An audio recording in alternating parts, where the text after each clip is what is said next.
A speakeasy, also called a blind pig or blind tiger, is an establishment that illegally sells alcoholic beverages. Such establishments came into prominence in the United States during the Prohibition era. During that time, the sale, manufacture, and transportation of alcoholic beverages was illegal throughout the United States. Speakeasies largely disappeared after Prohibition was ended in 1933, and the term is now used to describe some retro-style bars. Etymology: according to an 1889 newspaper, unlicensed saloons in Pennsylvania are known as speakeasies. They were so called because of the practice of speaking quietly about such a place in public, or when inside it, so as not to alert the police or neighbors. The term is reported to have originated with saloon owner Kate Hester, who ran an unlicensed bar in the 1880s in the Pittsburgh area town of McKeesport, Pennsylvania.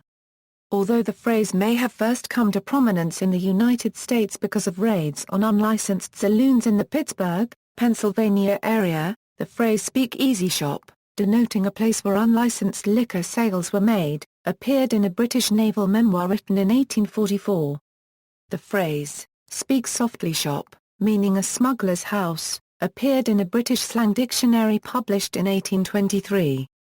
Many years later, in Prohibition-era America, the speakeasy became a common name to describe a place to get a drink. Different names for speakeasies were created. The terms blind pig and blind tiger originated in the United States in the 19th century. These terms were applied to lower-class establishments that sold alcoholic beverages illegally, and they're still in use today. The operator of an establishment would charge customers to see an attraction and then serve a complimentary alcoholic beverage, thus circumventing the law.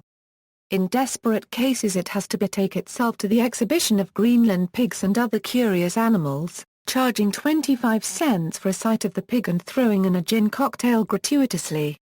They are in a mysterious place called a blind tiger, drinking the very bad whiskey for which Prohibition is indirectly responsible. Blind tiger also referred to a legal drinking establishment in which the seller's identity was concealed. A drawer runs into a wall of what appears to be a billiard saloon. You pull out the drawer, drop in your change, shove the drawer back, call for what you want and then pull out the drawer again and there it is, straight, or spiked just as you'd have it. Nobody is heard or seen, and the blind tiger, apparently without any keeper, works like a charm. History: speakeasies were numerous and popular during the Prohibition years. Some of them were operated by people who were part of organized crime. Even though police and agents of the Bureau of Prohibition would often raid them and arrest their owners and patrons, they were so profitable that they continued to flourish. The speakeasy soon became one of the biggest parts of American culture during this time. Several changes happened as speakeasies formed. One form of change was with integration. With a early black and tans, a people of all kinds, black or white, would gather together and even mingle. People would mix together and have little to no problems. Another change that occurred was more participation from women. Many businesses would set up their speakeasies to attract women to get more profits. In fact, stories say how the number of arrests of women for being drunk in public rose dramatically. Culture was also affected by speakeasies during Prohibition and the speakeasy became a focal point. An example to show this was in the movie theaters. Companies were restricted from depicting alcohol on screen, but some still continued to do so because they felt it showed true American lifestyle. A few examples of how illegal scenes shown include actresses like Joan Crawford in Our Dancing Daughters, who was depicted as a dancer on a table in a speakeasy. The poor quality bootleg liquor sold in speakeasies was responsible for a shift away from 19th-century classic cocktails, that celebrated the raw taste of the liquor gin, to new cocktails aimed at masking the taste of rough moonshine. These masking drinks were termed pansies at the time. The quality of the alcohol sold in the speakeasy could range from very poor to very good. This all depended on the way the owner got the product. Cheap liquor was generally used because it would help with profits. But in other cases, the use of brand names were used to specify the type of alcohol people wanted. However, sometimes when brand names were used, some speakeasies cheated. They lied to their customers by giving them poor quality liquor instead of the higher quality liquor the customer ordered. An example would be how someone would order a brand name liquor like D where a Euro unregistered trademark S. Some people would have to pay more and only receive the usual brand X, which was lower quality. Prices were recorded at $4 to $5 a bottle sometimes. The name Speakeasy was revived in the late 2000s in the United States, to refer to a legal, Prohibition-themed cocktail bar, generally serving only classic cocktails. The term has now expanded, to include all retro bars, and to non-prohibition countries such as Australia and the United Kingdom. Varieties of speakeasies. From the beginning the speakeasy was relatively small with little or no entertainment involved, but through gradual growth it popularized and expanded to many different areas with new additions of entertainment and eventually made the speakeasy one of the biggest businesses during Prohibition. In many rural towns, small speakeasies and blind pigs were operated by local business owners.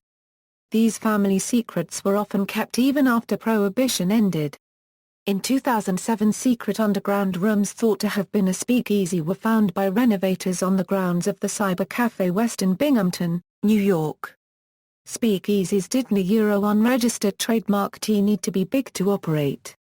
A Euro OE didn't a Euro unregistered trademark T take much more than a bottle and 2 chairs to make a speakeasy. One example for a speakeasy location was the Euro A21 a Euro Club in New York. This is one of the more famous of the speakeasies and still stands today. The Euro A21 a Euro Club was only part of a series of businesses owned by Charlie Burns and Jack Reindler. They started the business in Greenwich with a place called a Euro OE the Redhead a Euro and later moved on to the next operation a Euro OE the Punchin Club a Euro. The Euro A21 a Euro Club was special because of his system to remain under the radar. It was a unique system that used a doorkeeper to send a warning to the bar that it was in danger and the bar would transform into an ordinary place through a mechanism. The speakeasy spread all over New York with businesses such as the Euro OE Bath Club a Euro and a Euro OE a Euro unregistered trademark Lee a Euro unregistered trademark S on the Bowery a Euro. All of the different speakeasies that spread throughout had their own speciality that made it unique. A Euro OE the Bath Club a Euro had musicians perform in their place to keep it unique. This idea of musicians spread throughout the speakeasy business and soon enough many of them had musicians. The idea of musicians soon led to new ideas of uniqueness. See also, List of public house topics, references. Bibliography, Kahn, Gordon, and Al Hirschfeld. The Speakeasies of 1932. New York, Glenn Young Books. ISBN 1-55783-518-7, Loretta Britton, Paul Mathies, ed. Our American Century Jazz Age, The Twenties. 1998. Time Life Books. New York, Bishop Books Incorporated, 1969. ISBN 0-7835-5509-1, Streishguth, Thomas. The Dry Years. The Roaring Twenties. Encyclopedia 2007 ed. Facts on File, Incorporated 2007. ISBN 0-8160-6423-7, external links, Galperina, Marina. The Museum of the American Gangster opens doors of former Speakeasy in March.